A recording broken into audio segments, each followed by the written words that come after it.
शिव गुरु शिव महापुराण की कथा को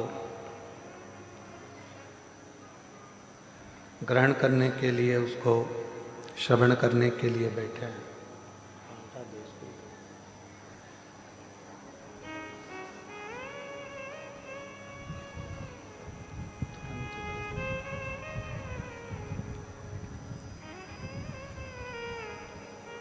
एक अंश मात्र भी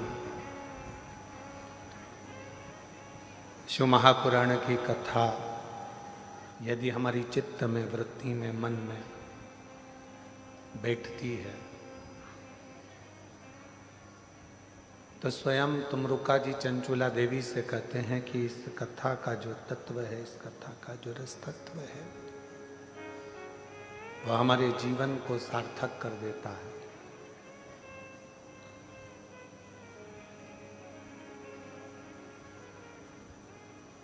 एक स्त्री के लिए, एक नारी के लिए, एक स्त्री के लिए उसका सबसे बड़ा गुरु उसका पति होता है।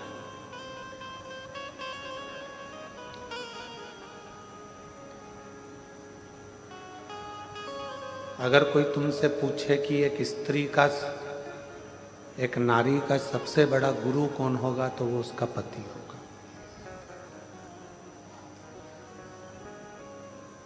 क्यों? क्योंकि वो उसकी रक्षा भी करता है, समय समय पर उसको उपदेश भी देता है, समय समय पर समझाने का कार्य भी करता है।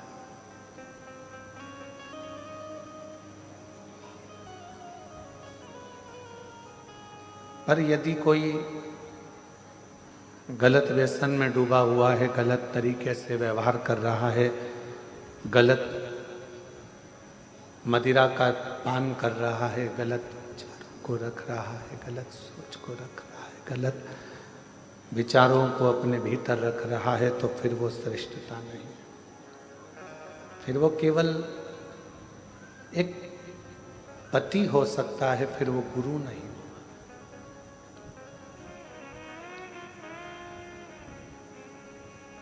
शिव गुरु, शिव महापुराण की कथा कह रही है कि शंकर भगवान मां सती के भी गुरु के पद को लिए हैं। शिव जी ने मां पार्वती जी के भी गुरु पद को लिया है। और जैसे एक गुरु समय समय पर उपदेश भी देता है तो परीक्षा भी लेता है।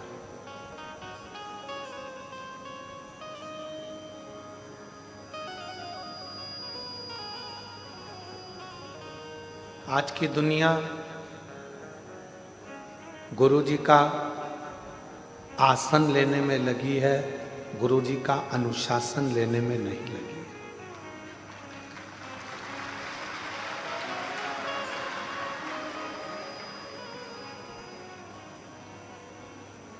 आज के ज़माने में ये सोचा जाता है कि गुरु का आसन कब खाली हो, गुरु जी ऊपर जाएं और हम आसन पर बैठ जाएं।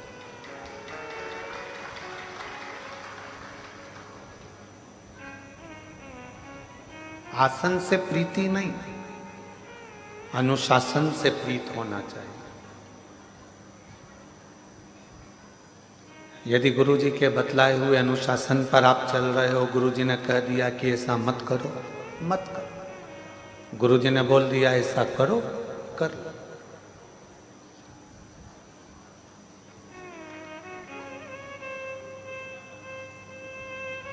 गुरु जी ने मार्ग बता दिया, उस मार्ग पर चल लो। गुरु जी ने कोई उपदेश दे दिया, उसको श्रवण करो और उसको अपने जीवन में उतारो। आज चेला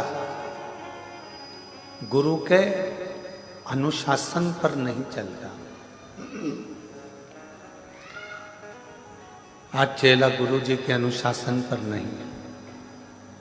आज शिष्य गुरु के अनुशासन पर नहीं।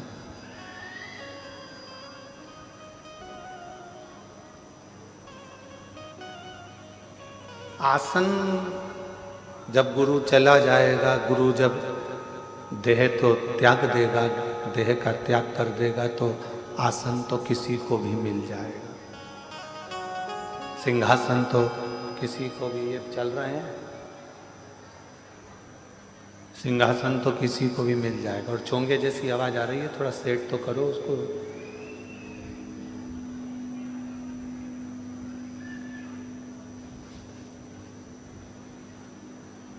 आसन किसी को भी मिल सकता है, किसी को भी प्राप्त हो सकता है, पर गुरु के बतलाए हुए अनुशासन पर, बेस कम करो, गुरु के बतलाए हुए अनुशासन पर जब हम चलते हैं तो ये निश्चित है, केवल गुरु का आसन ही नहीं, कहीं ना कहीं भगवान सद्गुरु की कृपा हो जाती है और ऐसा सिंहासन मिल जाता है कि फिर आसन की कोई कामना ही नहीं।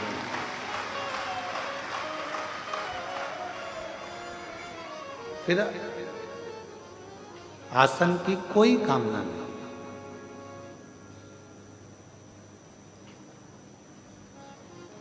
और फिर निवेदन करेंगे, शिव महापुराण की कथा कहती है कि पार्वती जी को भगवान शंकर ने एक गुरु बनकर अमरनाथ की गुफा में बैठकर ज्ञान उपदेश दिया। मां सती को शिवजी ने जब कुंभज बाबा के यहाँ से कथा श्रवण कर आ रहे थे, तो कथा सुनकर आते समय बीच में रुककर ज्ञान उपदेश दिया है। एक श्रेष्ठ पति का सबसे बड़ा लक्षण ही यह है कि उसको कभी ना कभी एक समय ऐसा लेना चाहिए जिसमें वो अपना गुरु पद निभा सके।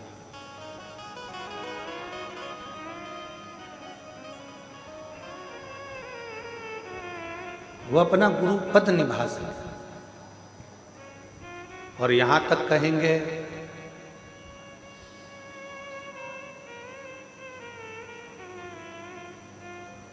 यदि मृत्यु लोक में एक नारी का शरीर मिला है, स्त्री का शरीर मिला है, पीछे के चोंगे होन खोलो भाई, पीछे के, अगर नारी का शरीर मिला है, स्त्री का शरीर मिला है, तो इतना जरूर कहेंगे कि नारी के शरीर में अगर ये शरीर आपको स्त्री का मिला है, तो नारी के शरीर में एक घर की सास के, घर के बुजुर्ग के और एक पति के चरण छूना चाहिए। बाकी के जगत में कोई भी हो, किसी के नहीं छूना चाहिए। कोई अच्छा विद्वान संत होगा, विद्वान गुरु होगा, तो वो अपने चरण कभी नहीं छूने देगा।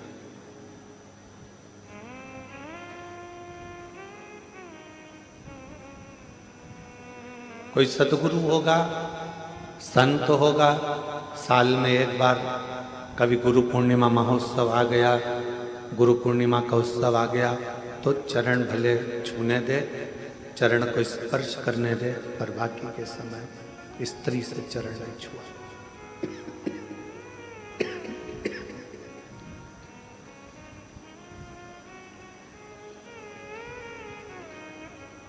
पति को गुरु मानना,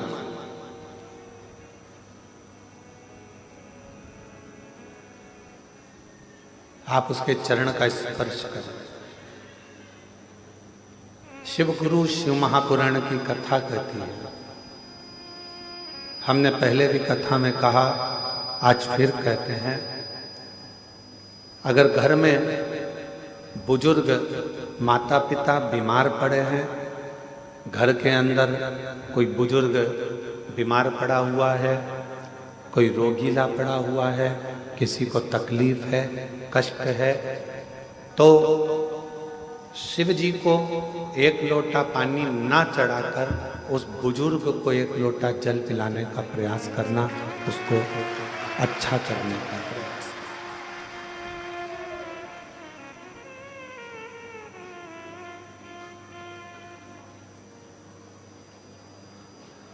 आज के जमाने में सबसे बड़ी परेशानी एक ही है कि लोग जगत के गुरुओं के पास तो जाते हैं, पर घर में बैठे हुए माता पिता रूपी गुरु का सम्मान नहीं कर पाते। और माता पिता से बड़ा दुनिया गर्भ में भी जो ज्ञान दे, से निकलने के बाद भी जो ज्ञान उपदेश दे, उलझनों से निकालते निकालते तुम्हें अपनी मंजिल तक पहुंचा दे, वो जगत की एक माँ होती है। एक माँ, एक पिता उलझनों से निकालता हुआ तुम्हें सतमार्ग पर लेकर चला जाता है।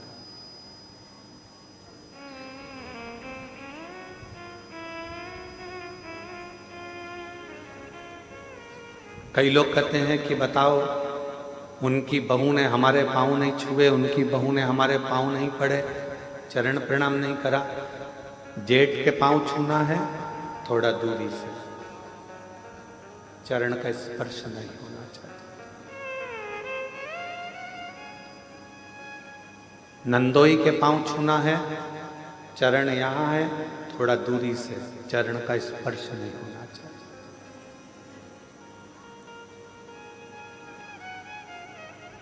इस कार्य में मैं राजपूतानाओं को, राजपूतों की घर की बहुओं को बहुत बहुत साधुवाद देना चाहूंगा। इस कार्य को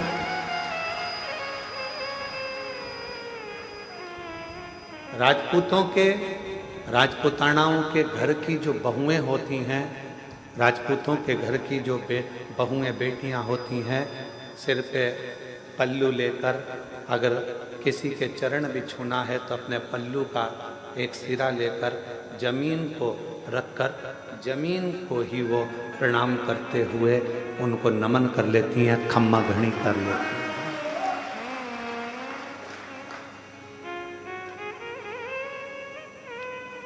उन्होंने जमीन को हाथ लगाया, खम्मा घड़ी करा, प्रणाम करा, नमन करा।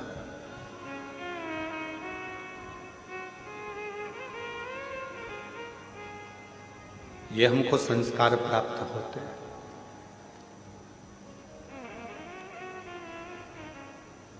कितना भी विद्वान कोई पुरुष क्यों ना हो, कोई संत, साधु, सन्यासी, तपस्वी, साधक, उपासक, कितना भी विद्वान क्यों ना हो, उसको भी प्रणाम करना है तो थोड़ा दूरी से, चरण का स्पर्श नहीं होना चाहिए। एक पति, दूसरा परमेश्वर, उसका चरण का स्पर्श तुम कर सकते। चरणों को छुओ, पर किसके?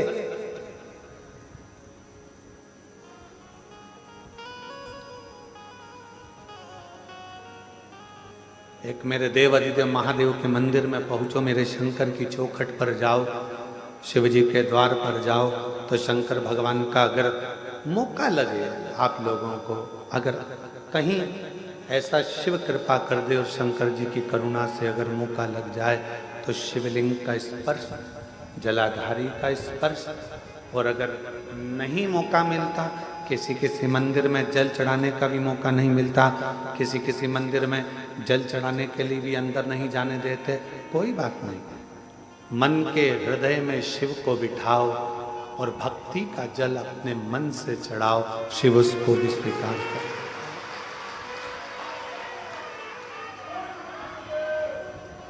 भक्ति का जल हृदय से शिव स्वीकार करते। और यदि भक्ति नहीं है तो फिर वो तुम्हारा जल चढ़ाना व्यर्थ। और कितना सुंदर शिव महापुराण की कथा कहती है कि नियत, नीति और नियम, ये तीन चीजें हैं। एक है तुम्हारी नियत,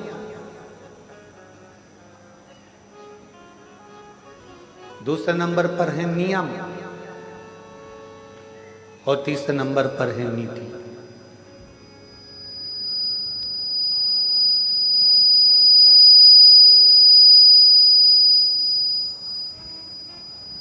नियत, नीति और नियम अगर तुम्हारा अच्छा है, नियत अच्छी है,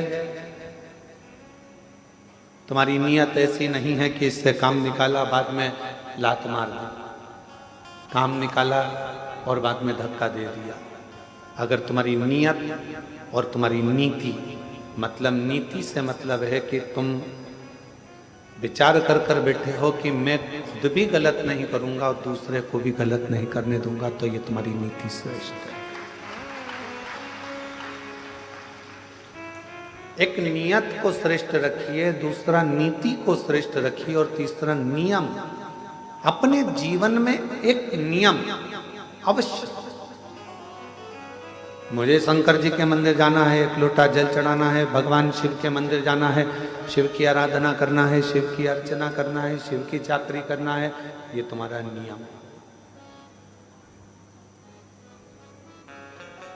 भला हो बुरा हो जैसा भी हो, मेरा पति तो मेरा देवता है।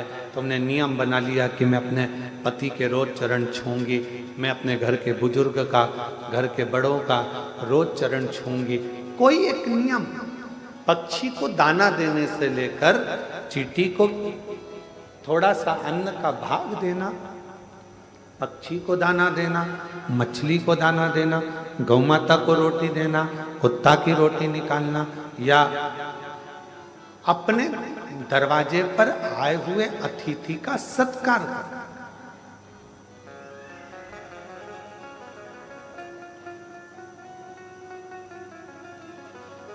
आप लोगों ने एक शब्द सुना होगा, अतिथि देवो भव। क्या कभी आप लोगों ने विचार करा कि हमारे यहाँ अतिथि को भगवान का दर्जा दिया गया है?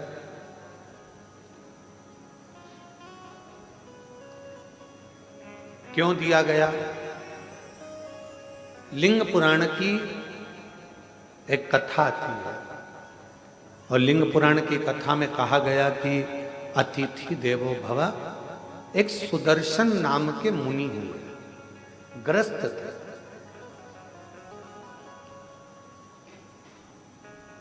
और सुदर्शन मुनि ग्रस्त आश्रम में रहने वाले अपनी पत्नी, अपने बच्चों के साथ अपना जीवन आनंद के साथ जीते थे।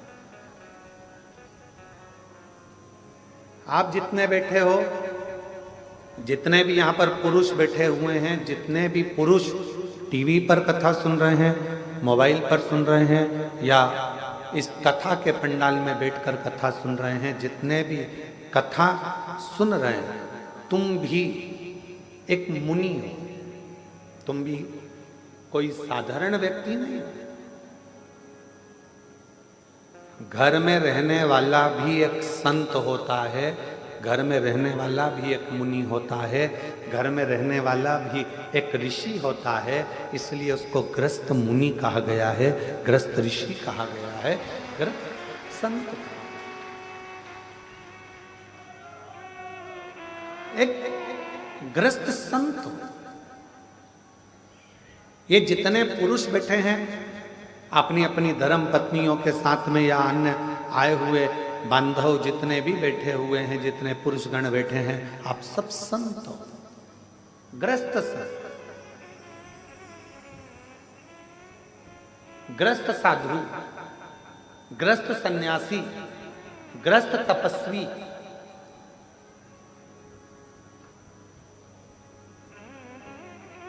बाहर रहने वाला संत जो अपने घर को सब कुछ छोड़ देता है, वो नदी के तट पर, मंदिर में, एकांत में, कहीं वन में जाकर बैठ जाता। वो एकांत में बैठ गए और वहां बैठकर उसने अपना तप साधना, भजन, कीर्तन, स्मरण वहां किया। पर घर में रहने वाला एक पुरुष अपने बच्चों का भी पालन कर रहा है, पत्नी का भी पालन कर रहा है, माता पिता का भी थोड़ा ध्यान रखकर उनकी भी औषधि, दवाई, गोली सब करवा रहा है, और साथ में कमाने भी जा रहा है, और आते जाते समय मुख से राम नाम, कृष्ण नाम, शिव नाम, श्री शिवाय नमस्तुभ्यम कह रहा है। समझ लो वो संत ही है, साधु। एक सुदर्शन नाम के मुनि ग्रस्त थे।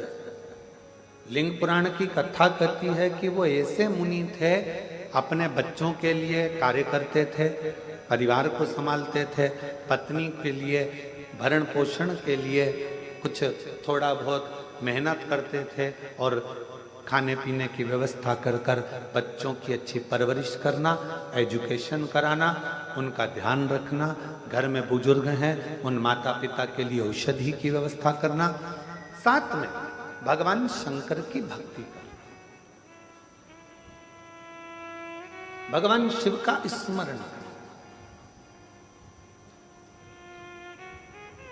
अब एक दिन सुदर्शन मुनि की धर्म पत्नी ने सुदर्शन मुनि से कहा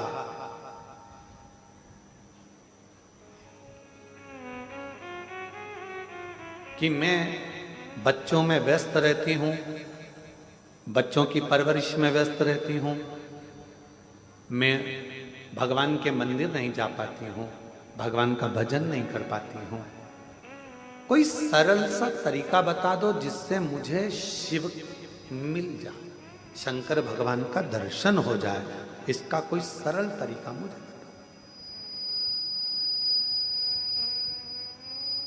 अब तीनों चीजें जुड़ रही है यहां, नियत भी ठीक है सुदर्शन मुनि की पत्नी की, नीति भी ठीक है कि मुझे किसी का बुरा नहीं करना है, मैं सत्मार्ग पर चलूं, और नियम अपने पति से पूछ रही है कोई ऐसा बता दो कि मुझे मेरे शंकर भगवान का दर्शन हो, ऐसा नियम बता।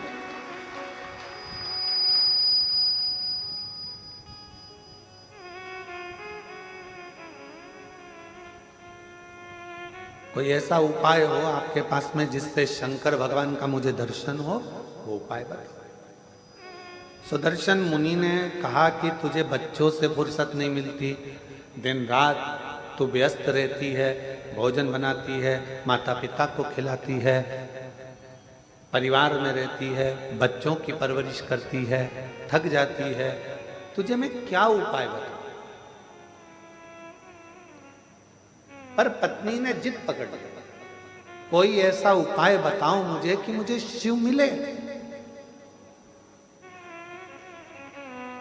तब सुदर्शन मुनि ने कहा कि एक काम करो, कोई भी अतिथि अपने घर में आए उसकी सेवा दिल से करना, भोजन मांगे भोजन दीजिए, पानी मांगे पानी दीजिए, उसकी पूरी व्यवस्था करना, एक ना एक दिन तुम्हें शिव का दर्शन जरूर होगा, शंकर जरूर मिलेगा।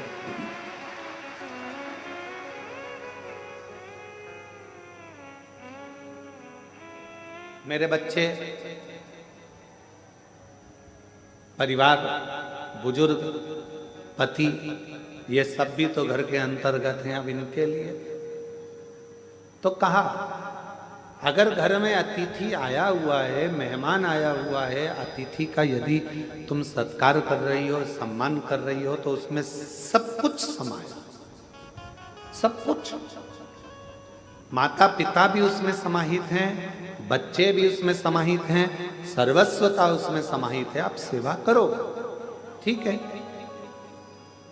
अब सुदर्शन मुनि की पत्नी ने ऐसा नियम बना दिया।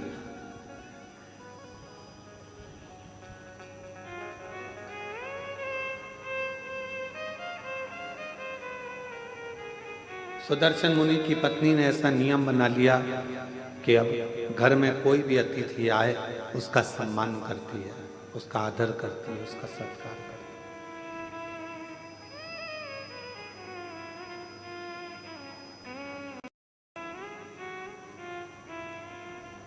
और समय निकलता गया, निकलता गया, निकलता गया। आज शंकर भगवान ने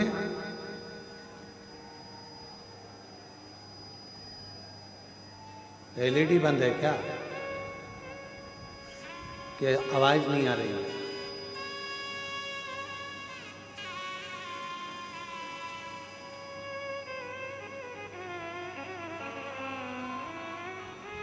शंकर भगवान ने परीक्षा ली।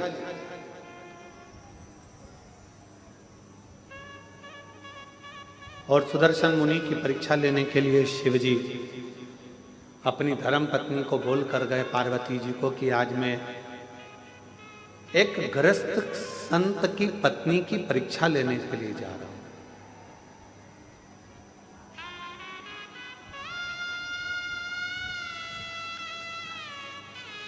एक जन को भेजिए ना, थोड़ा सा मालूम कर लेगा।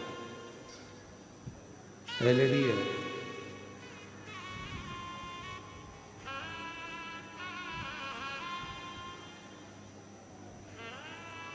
आज मैं जाकर एक गृहस्थ मुनि की, एक गृहस्थ संत की पत्नी की परीक्षा लेकर आ गया।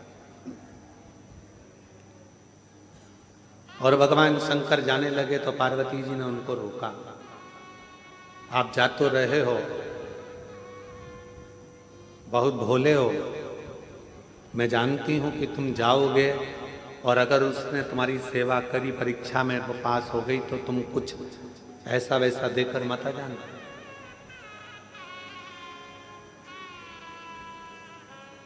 तुम कुछ ऐसा वैसा देकर मत आ जाना। तुम जा तो रहे हो, मना नहीं है, पर थोड़ी सावधानी रखना। जिस पत्नी का पति बहुत भोला होता है ना, पत्नी अगर मायके भी लेकर जाती है तो साथ लेकर जाती है, शादी में भी जाती है तो साथ जाती है। जिस पत्नी का पति बहुत भोला होता है तो पत्नी को उससे भय लगा रहता है कि ये कहीं कुछ बोल ना दे, ये कुछ कहीं दे ना दे, ये कुछ प्रदान ना कर दे, ये कुछ ऐसा ना कर दे। उसके सोचना पड़ता है, उसे बहुत सोचना, बहुत।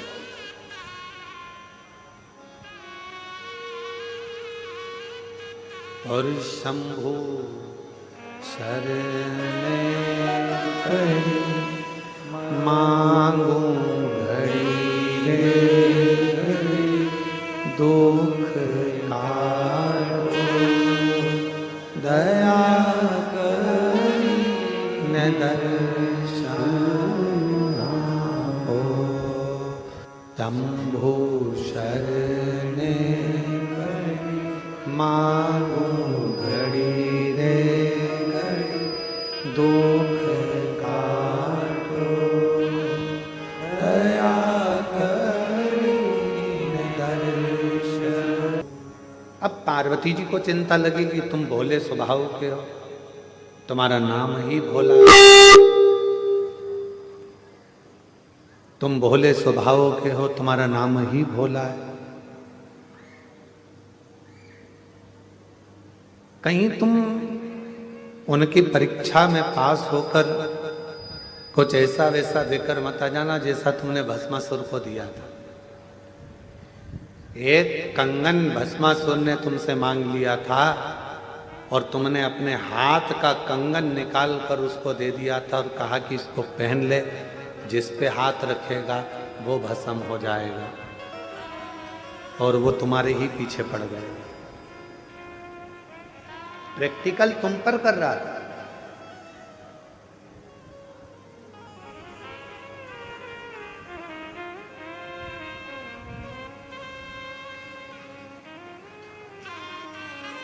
आज के समय में उपदेश देना बहुत सरल है।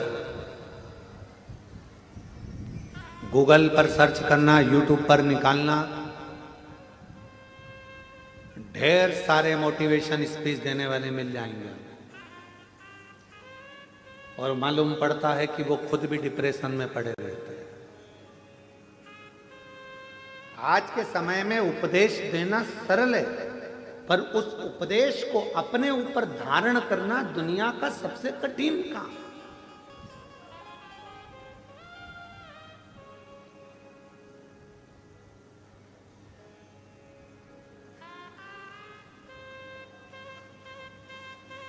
एक तरफ ये कह देना कि मोह में मत पड़ो, माया में मत पड़ो, प्रपंच में मत पड़ो, संसार के बंधनों से दूर रहो।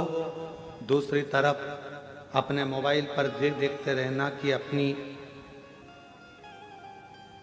कितने फॉलोवर्स जुड़े हैं, अंदाजा लगा कठिन। यदि आप संत हैं, साधु हैं, सन्यासी हैं, तपस्वी हैं, साधक हैं, उपासक हैं, तो फिर आपको विरक्ति का भाव आना चाहिए आपके अंदर, कामक्ति का नहीं। कितना जुड़ा, कितना प्राप्त हुआ, कितना लिया, कितना दिया, कितना करा, उससे मतलब।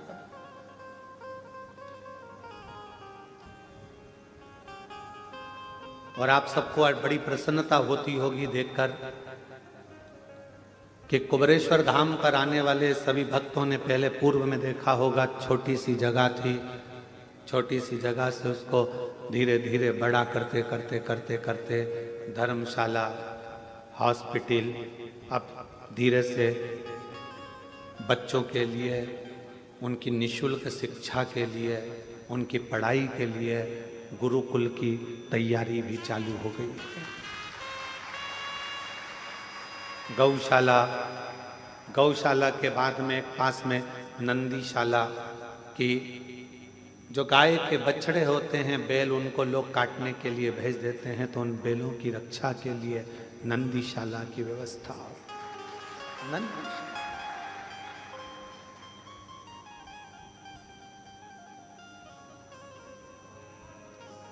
एक हॉस्पिटल की रचना शायद 15-20 दिन के अंदर उसकी भी शुरुआत आप लोग एलईडीओं के माध्यम से, आस्था चैनल के माध्यम से देख रहे होंगे। जो यात्री आते हैं उनको कोई तकलीफ ना हो, उनको कोई कष्ट ना हो, उनका निःशुल्क सारा इलाज हो सके, उनके लिए हॉस्पिटल की रचना करिए।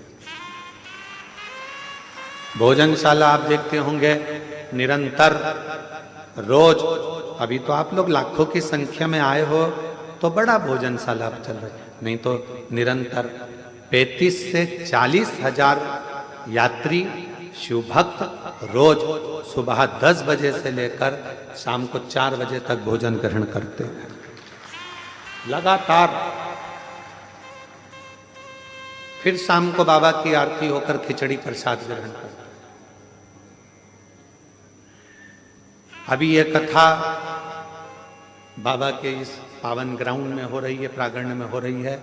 ये पूरा प्रांगण तो आप लोगों की पार्किंग आदि की व्यवस्था के लिए है।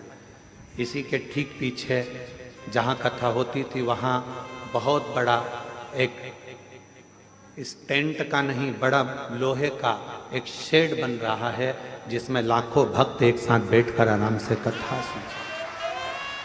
आप लोगों को पानी ना लगे, गर्मी ना लगे, उसकी व्यवस्था करते हुए 6 से 7 महीने में वो तैयार हो जाए।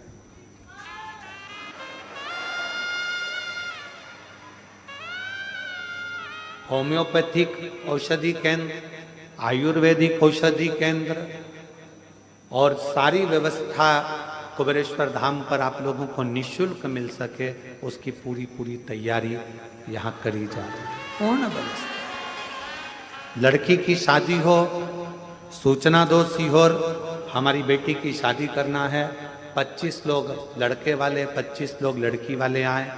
समिति की तरफ से उसके कन्यादान की व्यवस्था, उसके भोजन की व्यवस्था, उनके विवाह की व्यवस्था, उनके स्टेज प्रोग्राम की व्यवस्था, वरमाला की व्यवस्था, सब समिति कर आपको विदा करे। ये व्यवस्था वो भी निःशुल्क। 365 दिन का 365 दिन विवाह, 365 दिन का 365 दिन चिकित्सा, 365 दिन का 365 दिन शिक्षा, 365 दिन से 365 दिन भोजन व्यवस्था और 365 दिन से 365 दिन आपकी सुविधा के लिए निःशुल्क सब व्यवस्था कुबेरेश्वर बाबा के धाम पर होती रहे।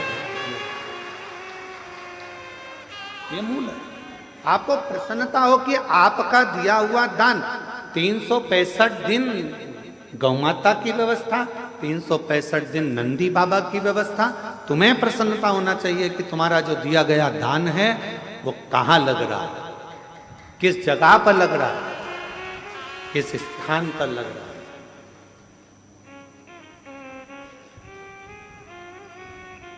और तो और जो बच्चे पढ़ने में होशियार हैं और फीस जमा नहीं कर पाते तो उनके फीस की व्यवस्था भी विठलेश सेवा समिति पूरे भारत में कर रही है, केवल मध्य प्रदेश नहीं, पूरा भारत।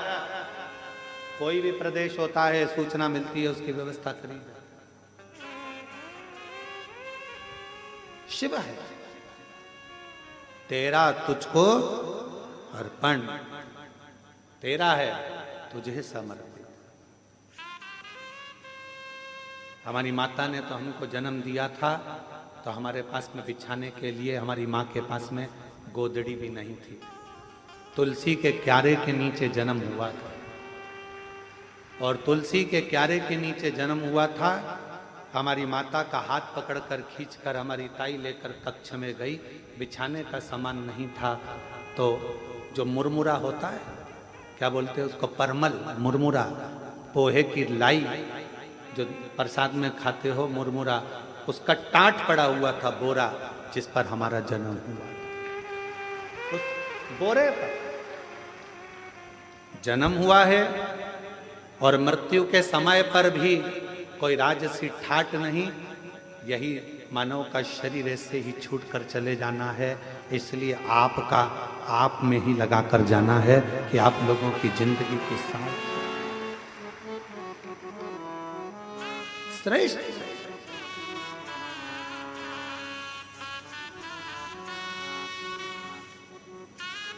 चलाने को विठलेश सेवा समिति तो रेलवे स्टेशन से कुबेरेश्वर धाम तक बसें भी निःशुल्क चला देते, पर गरीब ऑटो वालों का पेट कैसे भराएगा, उनका भोजन कैसे रह पाएगा, उसका ध्यान रखें।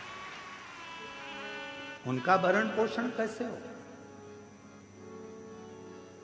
स्टेशन पर ट्रेन आए, जब यहाँ से गाड़ियाँ भेज दी जाए, बसें भेज दिया जाए, चालू हो जाए, परंतु उनका पेट कैसे भरा, 2 रोटी उनको भी मिले, उसका स्मरण रखा।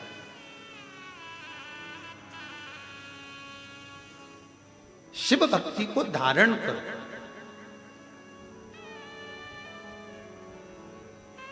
नियत अच्छी रखना, नीति अच्छी रखना और नियम अच्छे रखना। फिर दुनिया चाहे गाली दे, अपशब्द कहे, ताना दे, आड़ा टेढ़ा बोले, उससे मतलब। आपकी नीति ठीक है ना, आपका नियत ठीक है ना, आपका नियम ठीक है ना, फिर नहीं सोचो, फिर बिल्कुल विचार नहीं करना अपना।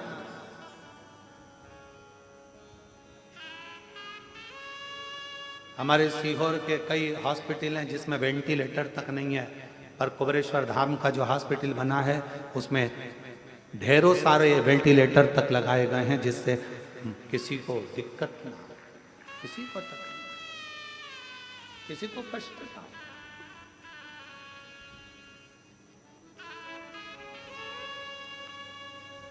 शिव शिव है, ओगड़दानी ओगड़दानी शंभु शंकर। और कितनी बड़ी कृपा मेरे कुबेर भंडारी की होगी कि एक रसीद कट्टे की एक बुक लेकर आज तक समिति का कोई कार्यकर्ता ना कभी सीहोर गया और ना किसी के गांव गया कि तुम दान देना। समिति के कार्यकर्ता केवल कुबेरेश्वर धाम पर आने वालों को और शिव पुराण में आने वाले भक्तों के लिए छूट रहती है। जिसका मन हो दे, ना मन हो कोई बात नहीं, भजन करो, स्मरण करो। सीहोर में कोई नहीं कह सकता कि पंडित प्रदीप मिश्रा के आश्रम से कोई आया और किसी ने एक कटोरी आटा मंगा, चावल मंगा, दाल मंगी या धन मंगा, कोई नहीं। हम तो बाबा के भरोसे चलते हैं। जब वो पाठ कर रहे हैं, सुबह 8:30-9 बजे पाठ चल रहा है और हमारे ललित महाराज आकर कहते हैं कि दूध की जगह छाछ डल गया, कैन भरकर 100 लीटर छाछ डल चुकी है खीर में, उसमें दूध नहीं था, छाछ थी। अब क्या होगा? तो जब वो छाछ को दूध कर सकता है तो वो दुनिया का सारा भंडार भी भर सकता है। ये हम उसके आश्रित होकर चलते। कल का जब प्रसंग देखा, वहां जाकर जब केवल बाबा का भाव देखा तो आंख से जल बह रहा था कि तू कितनी करुणा करता है, कितनी कृपा करता है। कब तू दूध का छाछ कर देता है, छाछ का दूध कर देता है, पता ही नहीं पड़ता। ये तेरी कृपा। नहीं तो 2 दिन पहले छाछ तो आज की कड़ी के लिए आई थी, आज जो कड़ी बनना थी छाछ उसके लिए थी, और मालूम पड़ा वो खीर में पड़ गई। और तेरी कृपा का क्या है भरोसा, कब किस पर हो जाए, जरा सी हम पर कर दो, जरा सी हम पर कर दो। जिस पर भी हो गई तेरी करुणा कृपा हो, भव पार हुआ, भव पार हुआ। पापी हो चाहे जितना, उसका भी बाबा उद्धार हुआ, उद्धार हुआ। गिद्ध अजामिल गणिका जैसे तेरे मन को भा, जरा सी हम पर कर दो, जरा सी हम पर कर दो। तेरी कृपा का क्या है भरोसा, कब किस पर हो जाए, जरा सी हम पर कर दो, जरा सी हम पर कर दो। अपनी नीति सही रखना, अपनी नीयत सही रखना और अपना नियम सही रखना, फिर दुनिया कुछ भी कहे, आग लगे बस्ती में, अपन रहो मस्ती में। अगर नीति सही है, नियम सही है और नियत सही है तो परमात्मा भी साथ देता है, फिर परमात्मा भी साथ देता है। सुदर्शन मुनि की धर्म पत्नी ने कहा कि मैं मुझे नियम तो नियम भेजा, अतिथि देवो, अतिथि का सत शिव मिलेगा इसमें, क्यों? आप कोई भी एक नियम तो पकड़ो, शंकर भगवान को मिलने में देरी नहीं लगेगी। आप पकड़ो एक नियम, ठीक है, अतिथि सत्कार का नियम पकड़ा, और अतिथि सत्कार का नियम जो पकड़ा, ऐसे नियम में डूब गई कि शंकर भगवान परीक्षा लेने चले तो पार्वती जी ने कहा कि तुम भोले हो, दे मत आना कुछ।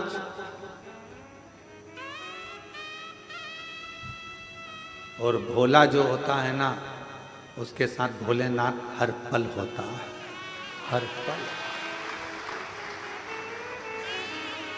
कुछ दे मत आना, ठीक है, अब मुझे जाने तो दे। पत्नी ने, माता पार्वती ने प्रसन्न चित्त से अपने पति को भेजा। एक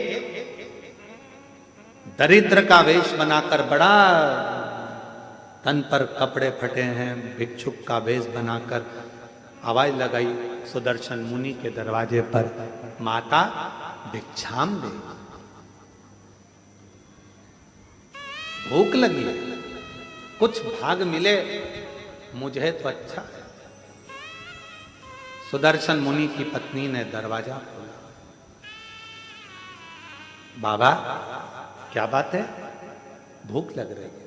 बाबा अभी तो मैंने भोजन नहीं बनाया, पर अगर आप थोड़ी देर बैठोगे ना बाबा तो मैं भोजन बना दूंगी। बाबा कहते हैं मैं बैठता हूं, तुम बनाओ। बाहर बैठने लगे बाबा। अंदर सुदर्शन मुनि की पत्नी ने उनको अंदर आसन लगाकर बिठा दिया, द्वार बंद करा, अंदर अतिथि भोजन कर, भोजन बना रही है, गुनगुना रही है भगवान के नाम। क्या देखा? भोजन बनकर तैयार हुआ, इसमें एक रोटी बनकर अलग रखा दी गई है। किसकी रोटी है? गाय। रोटी अलग रखा। खूब हंसे भोलेनाथ, खूब डट के हंसे। गुस्सा आया थोड़ा सा सुदर्शन मुनि की पत्नी को कि हमारे घर भोजन करने आए और तुम हंस रहे। क्यों? सुदर्शन मुनि के दरवाजे पर बैठे हुए अतिथि के रूप में भोलेनाथ ने कहा कि धन्य है देवी, आप धन्य हैं। माँ, आपने जो रोटी मेरे लिए बनाई उसकी साइज इतनी बड़ी है, और जो गाय के लिए रोटी बनाई वो इतनी सी।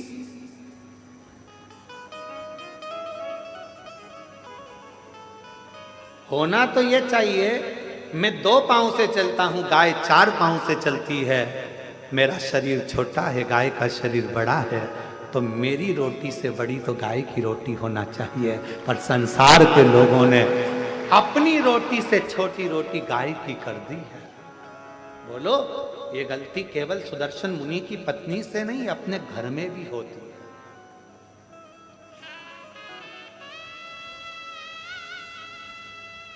छोटी सी रोटी बना के डाल दी, गाय की है। अरे गाय की है तो जितनी बड़ी रोटी पति खाता है उससे दुगनी बड़ी तो गाय की होना चाहिए। जितनी पतली रोटी तुम पति के लिए बनाती है इससे दुगनी मोटी रोटी गाय की होना चाहिए, क्योंकि उसका शरीर बड़ा है, दिन भर चलती है, दिन भर फिरती है। सुदर्शन मुनि के दरवाजे पर मेरे विश्वनाथ, मेरे शंभु भिक्षुक का रूप रखकर खूब ठाका लगाकर हंस दिए।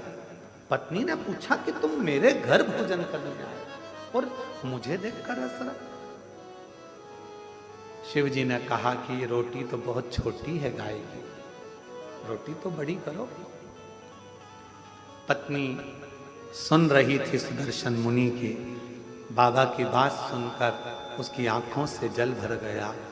आज तक मैंने केवल कपट ही करा, बच्चों को ज्यादा खिलाया, पति को ज्यादा खिलाया, और गौ माता को केवल 1 रोटी, और वो भी छोटी सी। मतलब मेरी कपट की जिंदगी चल रही थी। आज से हे अतिथि, तुम मेरे दरवाजे पर गुरु बनकर आए हो और तुमने मुझे उपदेश दिया है, उपदेश दिया है। आज से मैं कभी कपट नहीं करूंगी।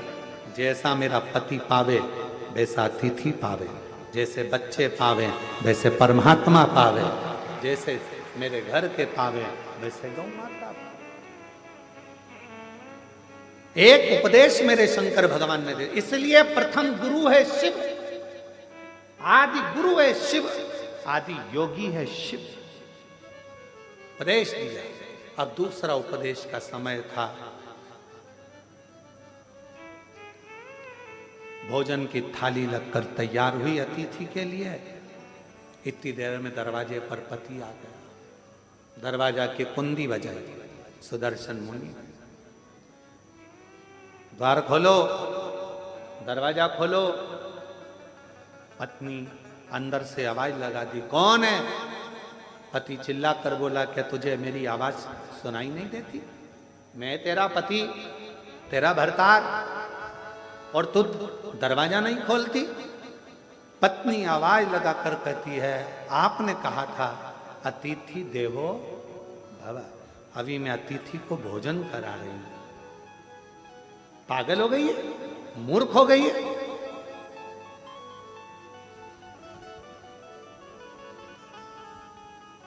ना जाने किसको घर के अंदर बिठा कर रखा है, कोई चोरी कर कर चले जाएगा। बाहर निकाल उसको, दरवाजा खोल। इतने में पत्नी मुस्कुरा कर बोली, मैंने आपसे पूछा था तो आपने कहा था कि अतिथि तो भगवान का स्वरूप होता है, और मैंने आपको गुरु मानकर आपकी वाणी पर विश्वास कर लिया। अब तो मैं दरवाजा तभी खोलूंगी जब अतिथि का भोजन हो जाएगा, प्रणाम कर लूंगी, वो विदा होगा, तब मैं द्वार खोलूंगी, तब मैं द्वार खोलूंगा। शिव ने पूर्ण परीक्षा ली। आज मेरे शंकर भगवान निकलते ही नहीं घर से बाहर। लाओ जरा एक गिलास दूध और लाओ, जाओ। सुदर्शन मुनि की पत्नी दूध का गिलास भर दिया। अब बोले, बाबा मेरे झोले में जो कपड़े रखे हैं वो सारे चल चल के गंदे हो गए हैं, माँ धो दोगी? माँ कपड़े धो रही, 1 घंटा कपड़े धोने में हो। अब बाबा बोले कि मेरे को पानी पीना है, पानी नहीं। फिर थोड़ी देर बाद बोले, खाना ज्यादा हो गया, मेरा मन कर रहा है 1-2 घंटा आराम कर लो। बाबा सो गया। फिर थोड़ी देर बाद बोले, अब मेरा मन हो रहा है जाने का। इसको तो खुशी नहीं हुई, पर दरवाजे के बाहर जो बैठा था सुदर्शन मुनि, उसको प्रसन्नता हुई, अब दरवाजा खुलेगा। जिस गुरु ने उपदेश दिया था वही डिप्रेशन में पड़ा था, टेंशन, अब द्वार खुलेगा। तैयार हो गए, झोली टांग ली, सब कुछ हो गया, चलने की तैयारी थी। इतने में सुदर्शन मुनि की पत्नी से बाबा बोले, मेरे कपड़े लेकर आ जाओ। कपड़े लेकर आई तो सुदर्शन मुनि के पत्नी ने कपड़े दिए। जो कपड़े दिए तो बाबा बोले, अभी तो ये गीले हैं, जब तक सूखेंगे नहीं तब तक जाऊंगा। अब अभी गीले हैं, अभी नहीं जाऊंगा। लिंग पुराण की ये कथा है, बड़े प्रेम से अगर आप पढ़ेंगे तो 122 नंबर के अध्याय पर इसको प्राप्त करेंगे। बड़ा सुंदर चल। अब उठे नहीं, कपड़े सूखेंगे नहीं तब तक जाऊंगा नहीं, बैठ गए। अब वो बाहर बैठा पति फिर बैठ गया बेचारा। संध्या होने लगी, शाम का समय होने लगा। सुदर्शन मुनि की पत्नी से बाबा बोले, देख के आओ कपड़े सूखे? हाँ बाबा सूख गए, ले आओ। लाए, झोले में भरे, जाने लगे। अब कहने लगे, माँ मन कर रहा है अब रात को कहाँ जाऊंगा, रात को कहाँ जाऊंगा। ये गांव तो मेरा परिचित भी नहीं है, जिस गांव के अंदर मैं जाऊं कोई मेरा पहचान वाला भी नहीं है, मैं कहाँ जाऊंगा। सुदर्शन मुनि की पत्नी ने कहा, जो आपकी आज्ञा हो, जैसा आपका मन करे वैसा आप करें। तो कहा, मैं पर पुरुष तुम पर नारी, एक कक्ष में रहना उत्तम नहीं है। मेरा मन है या तो मैं बाहर चले जाऊं या तुम चली जाओ। तो कहा, बाबा आप अतिथि हो, आप घर के अंदर रहो, मैं घर के बाहर चली जाती हूँ, मैं घर के बाहर चली जाती हूँ। सुदर्शन मुनि की पत्नी घर के बाहर चली गई। सुदर्शन मुनि अपनी पत्नी से कहे, तूने द्वार नहीं खोला? खोला तो था अभी हाल, तो वो अतिथि कहाँ है? का वो तो अंदर है, तू बाहर? हाँ। उसी ने कहा, रात्रि का समय है, पर नारी पर पुरुष एक जगह पर ठीक नहीं, भले तुम माँ हो पर स्थान बदला जाए, मुझे बाहर कर दिया। चलो अपन बाहर सो जाते हैं। पत्नी ने अपना बिछौना बिछाया, चैन की नींद सो रही, पर पति जिसने ज्ञान दिया था, अतिथि देवो भव, वो टेंशन में रात भर दरवाजे पे ही सोया, कुछ ले नहीं जाए,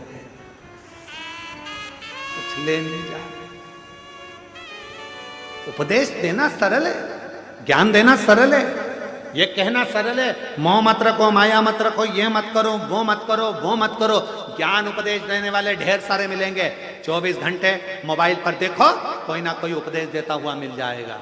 ये मत कर लेना, एकादशी पर ये दोष मत कर लेना, प्रदोष के दिन ये गलती मत कर लेना, शिवरात्रि पे ये गलती मत कर लेना, सावन का महीना चालू हो रहा है, शंकर जी को ये मत चढ़ा देना, शंकर जी को वो मत चढ़ा देना, शंकर जी की पूजन ऐसे कर लेना, वैसे कर लेना। लोग डराएंगे, धमकाएंगे।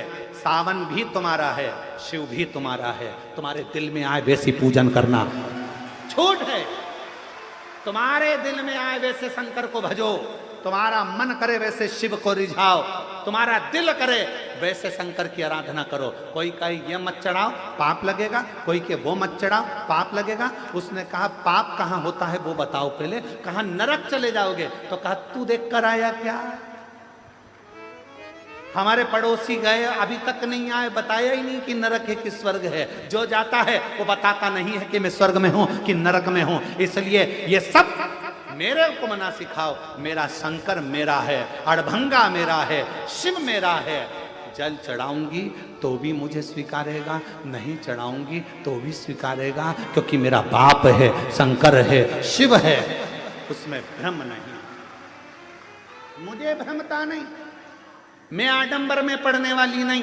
कोई ने कहा ये मत चढ़ाओ, कोई ने कहा वो मत चढ़ाओ, कोई ने कहा ऐसा मत करो, कोई ने कह दिया वैसा मत करो, कोई ने कहा ये कर देना तो ऐसा हो जाएगा, कोई ने कहा वैसा कर देना तो वैसा हो जाएगा। अरे हम तो बाबा के भरोसे चलते हैं, हम तो बाबा के भरोसे चलते हैं। आडंबर से भी उपदेश देना सरल है, कहना सरल है, ऐसा मत करो, ऐसा मत करो, कठिन है, बहुत कठिन। पति उपदेश दे दिया, अतिथि देवो भव, और दरवाजे पर सो रहा है।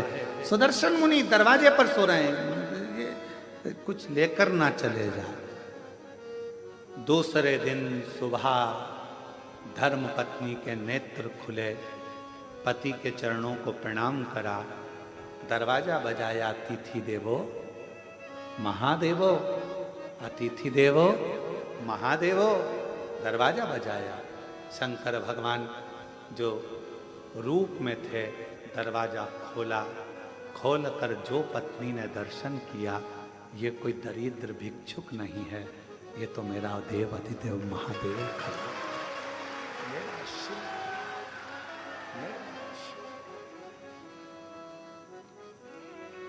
क्या देखा? अंदर झांक कर पत्नी ने देखा पूरा दरवाजा सोने से लदा हुआ था। जिस कक्ष में रात्रि में शिव रुके थे, वो पूरा कक्ष हीरे और पन्नों से भरा हुआ था, अंबारियों से लदा पड़ा। पति को जगाने के लिए पत्नी गई, इतनी देर में मेरा देव अधिदेव महादेव चला गया, शंकर गया।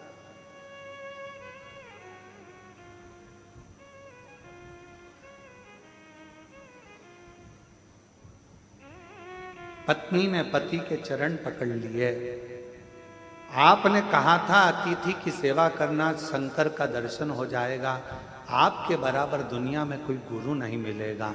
आपके कहने पर मैंने अतिथि की सेवा करी और वास्तव में मुझे शिव का दर्शन हो गया। शिव का दर्शन, मुझे शंकर भगवान का दर्शन हो गया। ये कृपा नहीं तो क्या है? क्या है? मैं नहीं जानती थी कि वाणी पर भरोसा करा हुआ, शिव पर करा हुआ विश्वास एक ना एक दिन सुख प्रदान करता, आनंद प्रदान करता।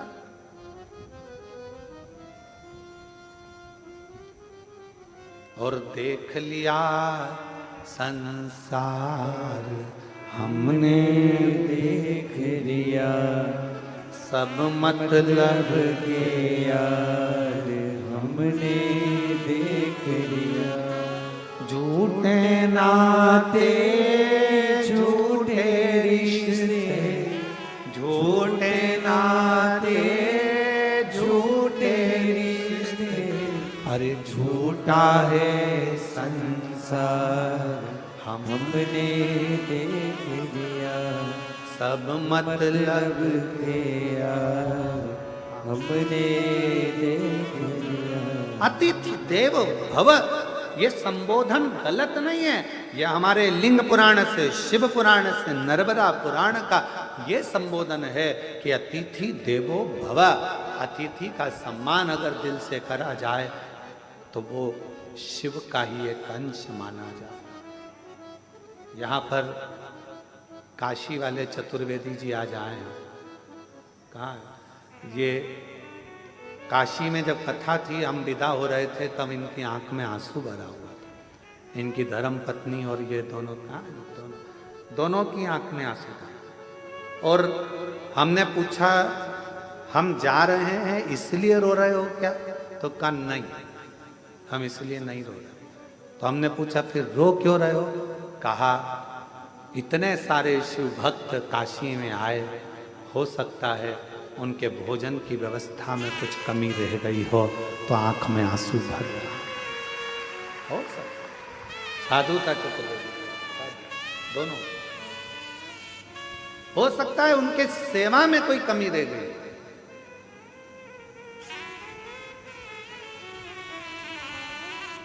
उनकी सेवा में कोई कमी हो।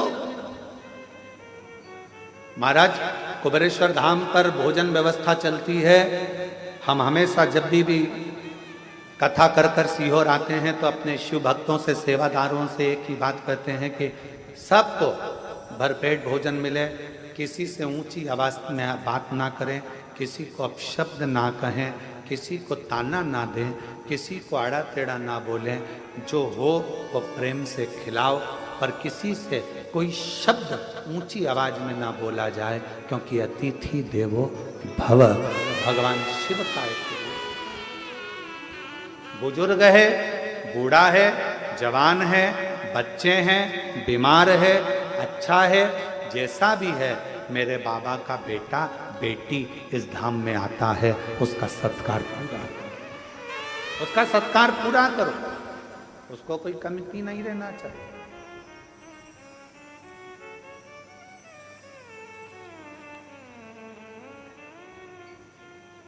उसको कोई कमती नहीं रहना चाहिए। ये आपके लिए नहीं आए हैं, ये मेरे देव अधिदेव महादेव के लिए आए हैं, मेरे शंकर के लिए। और जिसके लिए आए हैं उनके प्रति तुम्हारा कर्तव्य बनता है कि आप उनको भरपेट भोजन करें। और आपका भी कर्तव्य है, जितने शिव भक्त कुबेरेश्वर धाम पर आते हैं उनसे भी हमारा निवेदन है कि आपका भी एक कर्तव्य है, एक गंदगी मत होने देना। दूसरा, यहाँ आने के बाद में ऊंची आवाज में बात ना करते हुए प्रेम से बोलने का प्रयास करना। तीसरा, भोजन करो तो झूठा मत छोड़ना। चौथा, अपनी थाली अपनी प्लेट स्वयं मांजो, साफ करो और बाबा के भरोसे शिव नाम का जाप करो। यह अपना करो। नियत, नीति और नियम, ये तीन हमारे जीवन में श्रेष्ठता प्रदान करते हैं। अगर आपकी नियत सही है तो आपको दुनिया में कोई पीछे नहीं हटा सकता, आप बढ़ते चले जाओ। आपका नीति सही है, आप जगत कल्याण की बात करते हो, जगत उद्धार की बात करते हो, उसमें कोई आपका कोई विशेष आपके लिए कोई आवक का स्रोत ना सोचा जाए। आप तो केवल नीति के अनुसार कार्य करिए, नियत से, अच्छी नियत से कार्य करिए और नियम से काम करो। जिंदगी की सफलता आपके पास हो, आपके पास हो। अच्छा एक बात बताओ, बहुत लंबा रास्ता है, बहुत लंबा रास्ता है, बहुत ऊंचा रास्ता है, बहुत लंबा रास्ता है। इस रास्ते को काटना है तो सबसे ज्यादा जरूरी चीज क्या है?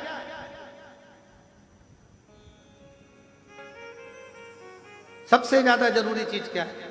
रास्ते को काटना है। रास्ता लंबा है, मंजिल दूर है, ऊंचाइयां बहुत है, तो इस रास्ते को काटने के लिए सबसे जरूरी चीज क्या है?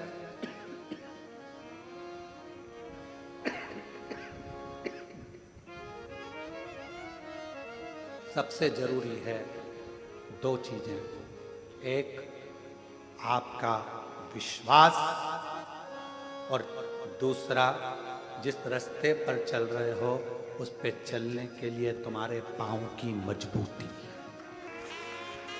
विश्वास, मजबूती। रास्ता कितना भी लंबा हो, पांव मजबूत हैं तो कितनी भी लंबी रास्ता हो वो तुम्हारे कदमों में होगा और तुम मंजिल तक पहुंच कर ही।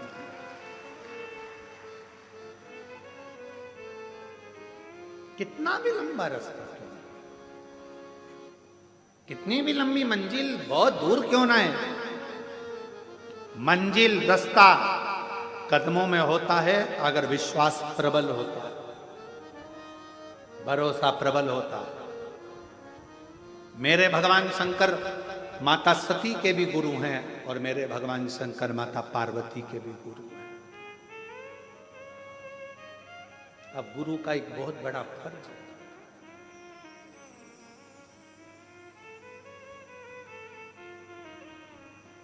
जितने चेलों को गुरु मंत्र मिलता है, जितने चेलों को गुरु गुरु मंत्र देता है, अगर वो चेला कोई गलत काम करता है तो सबसे ज्यादा चेले को कम गुरु को भोगना पड़ता है। किसको भोगना पड़ता है? गुरु, क्योंकि उसने मंत्र दिया है, उसने जन्म दिया है दूसरा।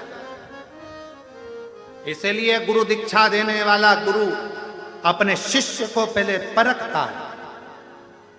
क्यों साहब, कितने साल कथा सुनी, कहां कहां सुनी, किस किस पंडाल में सुनी, सेवा करी, कथा सुनने के लिए गए थे?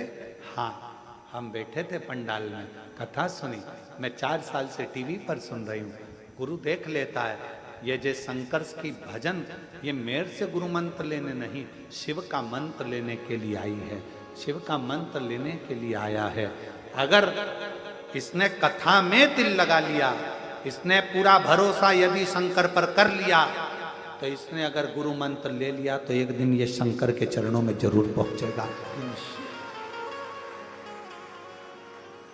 सती ने भी शिव को गुरु माना है और पार्वती जी ने भी शिव को गुरु माना। अब इनके विकार, इनके भीतर जो विकार उत्पन्न हो जाए, मालूम पड़े इनके भीतर थोड़ा क्रोध आ जाए, इनके भीतर थोड़ी अहंता आ जाए, इनके भीतर थोड़ी अभिमत्ता, कितना माता सती के मन में आ गया था ना, मैं दक्ष प्रजापति की बेटी सती,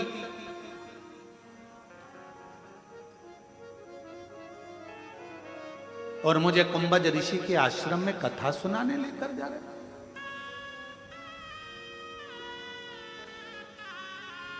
विवाह के बाद तो लोगों को कहां जाना चाहिए और लोग कहां जा रहे हैं?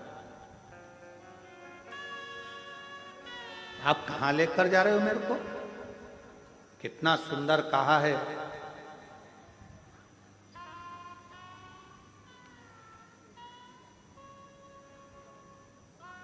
विवाह करने के बाद भी अगर तुम्हारी बुद्धि में ये बैठ जाए कि हमें गुरु के दरवाजे जाना है, कुबेरेश्वर धाम जाना है, भगवान के मंदिर जाना है, उसके बाद फिर कहीं जाने की सोचेंगे, तो समझ लेना कि तुम्हारे बहू और बेटा दोनों सार्थक हैं। साधु का एक स्वभाव सार्थकता है, साधुता है।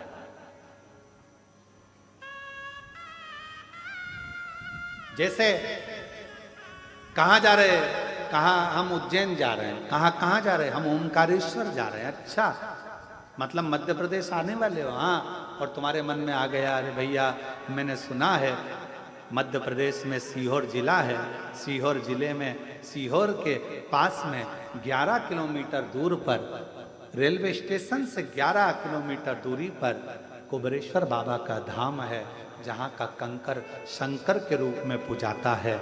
मेरा मन है मैं थोड़ी देर वहां भी दर्शन कर जाऊं।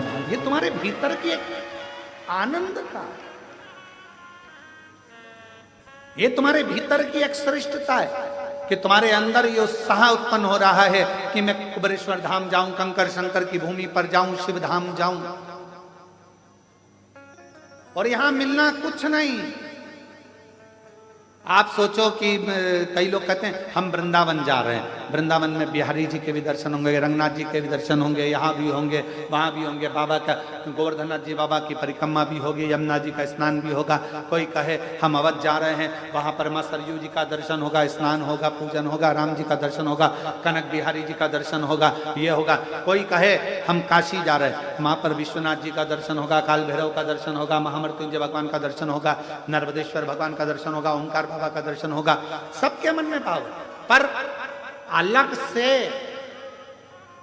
से अगर आपके मन में यह भाव उत्पन्न हो रहा है कि हमें कुबेरेश्वर धाम जाना है, तो वहां आसपास में कुछ भी नहीं मिलेगा, मिलेगा तो केवल रोड से भी दूर ये बस्तियां जो तुम अब देखते हो ना, होटलें बनी हैं, दुकानें बनी है, या दुकानें, यहाँ कुछ भी नहीं था, कुछ भी नहीं।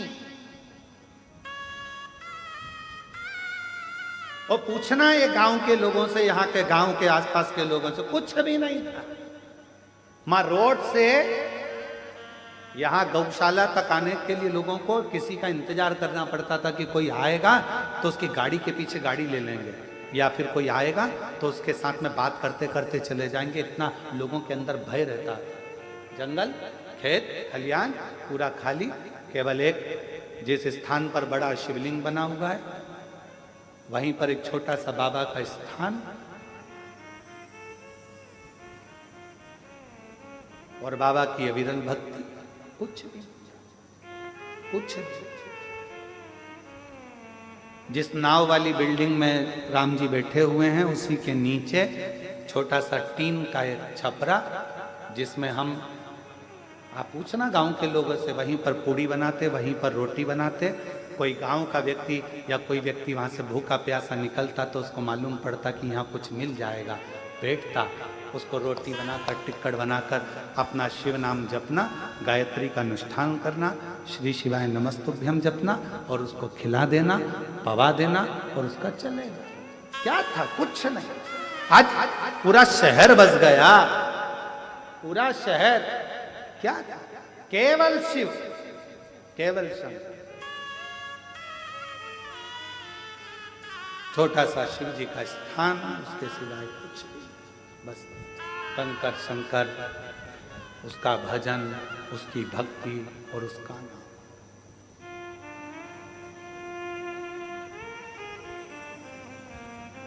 कई लोग कहते हैं गुरुजी आपने वृंदावन नहीं चुना। कल हमारे चतुर्वेदी कह रहे थे कि वृंदावन नहीं चुना, अयोध्या नहीं चुना, उज्जैन नहीं चुना, आपको यही जगह चुनी जहां पर बिल्कुल एकांत अलग साइड में। हमने कहा हम नहीं चुनते, उसने हमको सीहोर के लिए चुना, तो जगह भी तो वही चुनेगा। चुनने वाला वो है, सब बनाने वाला वो है, करने वाला वो है। आप और हम तो केवल एक निमित्त मात्र हैं, केवल निमित्त। शरीर मिलाए, अच्छा कर्म करिए, शरीर चला जाएगा। लोग याद करें ना करें, पर इतना तो करेंगे कि कुबेरेश्वर धाम में आकर एक लोटा जल चढ़ाकर भगवान की अविरल भक्ति को धारण करें। उससे ज्यादा कुछ।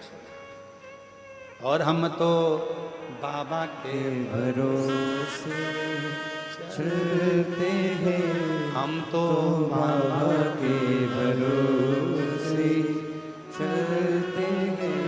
ये दुनिया वाले जलते हैं, ये दुनिया वाले जलते हैं, डमरू वाले के भरोसे चलते हैं, काशी वाले के भरोसे चलते हैं, सीहोर वाले के भरोसे चलते हैं। इस भूमि पर आने के बाद अगर आपने दिल से एक स्थान पर बैठकर 108 बार श्री शिवाय नमस्तुभ्यम मंत्र का जाप किया, बाबा से प्रार्थना करी, 5 कंकर बीन कर पूजन करी, 1 कंकर साथ ले गए, बाबा से विनय कर कर रुद्राक्ष मांगा, ले गए।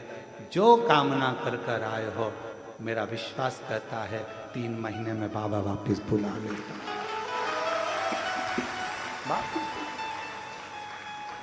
इन जजमानों में कई जजमान ऐसे बैठे हैं जो हर साल जजमान बन रहे हैं। प्रतिवर्ष यहां पर भी बनते हैं, 12 ज्योतिर्लिंग में भी बनते हैं, बड़ी कृपा शिव करता, बनते रहते आए दिन। समिति को रोकना पड़ता है इन लोगों को। वो एक माता बेटी है महाराष्ट्र वाली, तो ये इनको अब की बार समिति ने मना किया, नहीं अभी हमारे जजमान बहुत सारे हो गए तुम्हारे, हर बार बन जाती है, हर बार आएंगी और तुरंत कह देंगे अगला नाम लिख के रखो, अगला नाम लिख के रखो। एक वो बैठे होंगे मुंबई वाले, कहाँ है बैठे, गए कि हैं, हाँ ये बैठे, ये हर साल नाम लिखा कर चले जाते, अगला फिर लिख दो हमारा, फिर लिख दो हमारा, फिर लिख दो। ये ऐसे कई, ये अम्बाला बीटा वाले बैठे हुए हैं, कई लोग बैठे हैं, ढेर, फिर लिखवा देंगे, फिर लिखवा देंगे। समिति को मना करना पड़ता है, नहीं अभी रुको, अगली कथा में बनना, अभी दूसरे को मौका मिलने दो, फिर अगले को मिलने दो। क्या देता है बाबा? सियोर वाला महाराज कुछ नहीं देता, कुछ भी नहीं, केवल एक ही काम करता है सियोर वाला महाराज, तो कहता है कि सारी समस्या का हल, एक लोटा जल और श्री शिवाय नमस्तु। मन करे तो जपो, दिल करे तो भजो, और अगर किसी के कहने में आ जाओ और तुम जल पीना भी बंद कर दो तो तुम्हारा मन, बेलपत्र खाना भी बंद कर दो तो तुम्हारा मन, मंदिर जाना भी बंद कर दो तो तुम्हारा मन, और कथा सुनना भी बंद कर दो तो तुम्हारा मन। हम तो ये शिव नाम लेने के लिए जन्मे हैं और उसका नाम लेते लेते ही परमात्मा की शरणागति प्राप्त करें, यही भजो तो ठीक, ना भजो तो ठीक। तुम्हारा मन करे कि हाँ मैंने शिव पुराण सुनी है, मेरा दिल करता है मंदिर जाना चाहिए तो जाऊंगा। फिर किसी ने कह दिया ऐसा मत करो, ऐसा करने से पाप लगेगा, हम निपट लेंगे, ऊपर जाकर कितना पाप लगेगा देखेंगे।